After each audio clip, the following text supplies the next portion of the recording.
प्रस्ताव 93च्या अनुषंगाने चर्चा सुरू होती आणि या चर्चेमध्ये मी देखील भाग घेतला होता। प्रामुख्याने याच्यामध्ये मी धारावी बचाव या अनुषंगाने मुद्दे मांडले।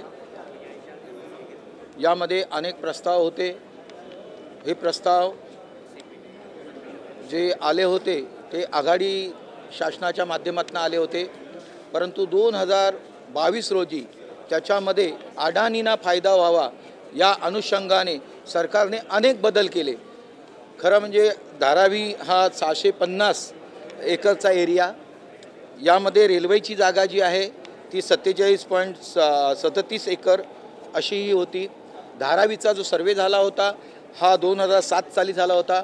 धारावीच्या त्यावेळेच्या सर्वेच्या अनुषंगाने 80,000 त्या सर्वेमध्ये झोपडपट्टीधारक होते।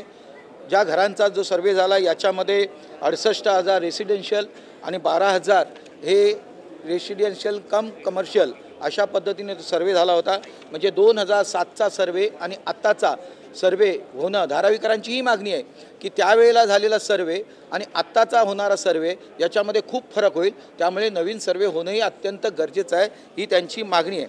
जर शासनाने यासाठी या अदानीला फायदा व्हावा म्हणून 33(9) अ जे आणलं म्हणजे क्लस्टर डेव्हलपमेंट, त्याच पद्धतीने 33(10) SRA याला 33(9) अ करण्यात आलं, ॲडिशनल करण्यात आलं आणि 33(10) अ आणखीन ॲड करण्यात आलं। अशा पद्धतीने 33(9) आणि 33(10) मध्ये अ ॲडिशनल करण्यात आलं आणि ते स्पेशल झोन इथल्या राहणाऱ्या लोकांना अधिकार आहे हा आत्ताच्या 33(10) अ च्या अन्वये तो काढून टाकण्यात आला।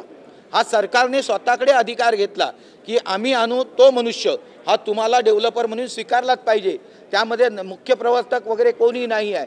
त्याच पद्धतीने ज्यांच्या लोकांबरोबर ॲग्रीमेंट देखील झालं पाहिजे, ती ॲग्रीमेंटची अट देखील त्याच्यामध्ये नाही आहे। म्हणजे लोकांचं विकासकाशी ॲग्रीमेंट होणं, लोकांचं तिथला मुख्य जो असेल त्याच्याशी ॲग्रीमेंट करणं तेही नाही आहे। आणि अशा पद्धतीने जर ॲग्रीमेंट ते झालं नाही, तसंच सर्वे तुम्ही घरांचा कराल, सर्वे तुम्ही रेसिडेन्शियलचा करा, रेसिडेन्शियल कम कमर्शियलचा कराल, परंतु त्या ठिकाणी मोठमोठे उद्योग आहेत, त्यांचं कधी तुम्ही सर्वे करणार आहे? कारण त्या ठिकाणी चामड्याच्या वस्तू निर्माण होणं ही तर पारंपरिक व्यवस्था आहे आणि त्या पद्धतीने त्या लोकांचा सर्वे त्या ठिकाणी झालेला नाही आहे।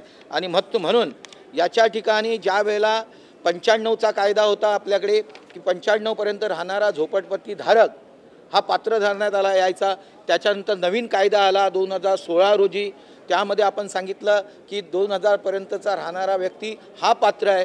त्याच्यानंतर नवीन 2017चा आपण कायदा आणला की 2011ला जर तिथे राहणारा तो झोपडपट्टीधारक असेल तर 2011ला आपलं सेन्सस झालं होतं, त्यामुळे त्या सेन्ससमध्ये त्या माणसाला आपण त्या जागेची म्हणजे बांधकामाची कॉस्ट घेऊन त्या लोकांना आपण ती घरकुल देऊ, अशा पद्धतीचा तो कायदा झाला होता।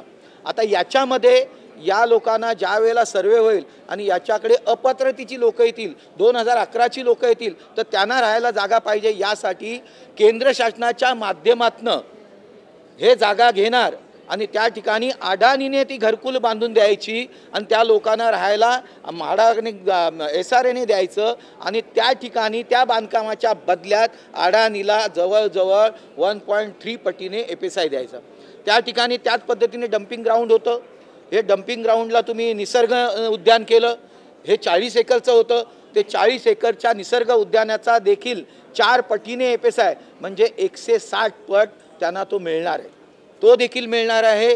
रेल्वेचा मिळणार आहे, या ठिकाणी 640 एकरचा तो एक FSI मिळणार आहे। त्या ठिकाणी निर्माण होणारा जो TDR आहे हा 3-3.5 लाख कोटीचा TDR निर्माण होणारा। आतापर्यंत आपल्या मुंबई शहरामध्ये एक पद्धत होती की जर तुम्हाला TDR जर वापरायचा असेल तर उपनगरात वापरू शकता, म्हणजे सिटीला नाही, तो नॉर्थला जाईल।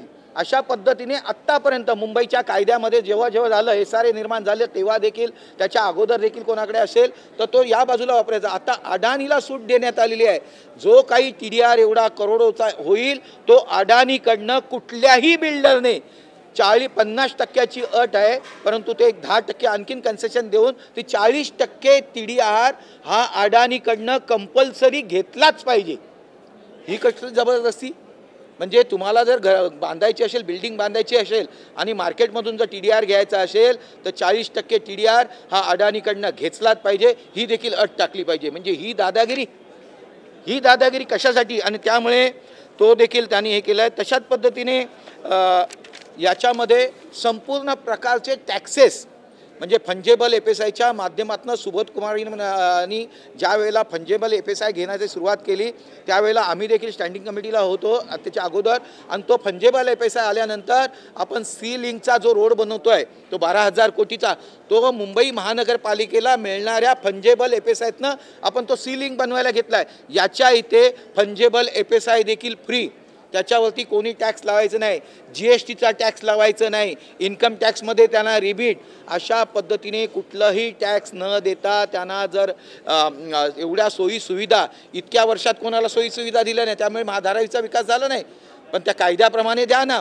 याच्यामध्ये बदल करून आपला मेरी दोस्ती मेरा प्यार अशा पद्धतीने ह्या दोस्ताच्या पदरामध्ये पाडण्याचं काम या सरकारने केलेलं आहे. म्हणजे धारावी ही मुंबई अंधन देण्यासाठी त्याला अंधन दिलेली आहे आणि त्याचा इफेक्ट मुंबई महानगरपालिकेमध्ये राहणाऱ्या सर्व सोयी सुविधांमध्ये होणार आहे. यात मुंबई महानगरपालिकेचे टॅक्स भरायचे नाही, गव्हर्नमेंटचे टॅक्स भरायचे नाहीत. मग त्यांना पाण्याची सोय, आरोग्याची सोय, रस्त्याची सोय ही सर्व कोणी करायची? स्वच्छतेची सोय तर मुंबई महानगरपालिकेने फुकट करायची. हे काय का म्हणून असं? आणि हा प्रश्न मी ह्या सभागृहामध्ये उपस्थित केलेला आहे.